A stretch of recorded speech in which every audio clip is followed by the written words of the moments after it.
एक बार की बात है।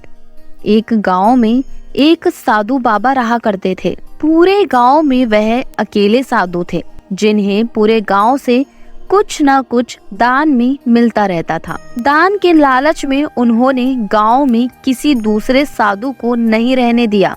अगर कोई आ जाता था तो उन्हें किसी भी प्रकार से गांव से भगा देते थे।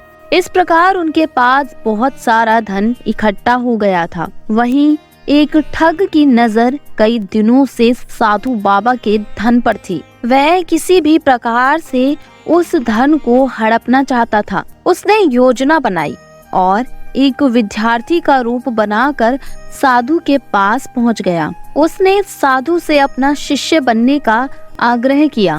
पहले तो साधु ने मना किया, लेकिन फिर थोड़ी देर बाद मान गए और ठग को अपना शिष्य बना लिया। ठग साधु के साथ ही मंदिर में रहने लगा और साधु की सेवा के साथ साथ मंदिर की देखभाल भी करने लगा। ठग की सेवा ने साधु को खुश कर दिया, लेकिन फिर भी वह ठग पर पूरी तरह विश्वास नहीं कर पाए। एक दिन साधु को किसी दूसरे गांव से निमंत्रण आया और वह शिष्य के साथ जाने के लिए तैयार हो गए। साधु ने अपने धन को भी अपनी पोटली में बांध लिया।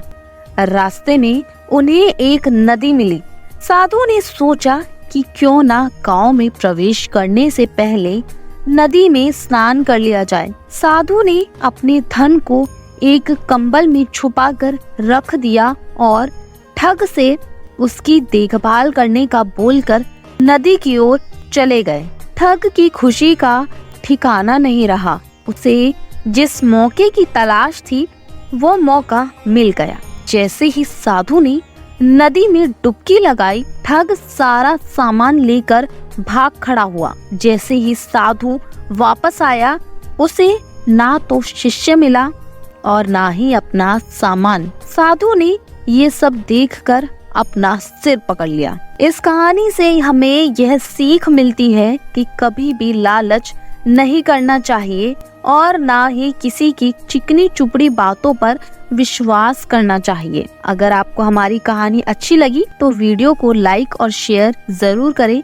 साथ ही चैनल को सब्सक्राइब करना बिल्कुल ना भूलें।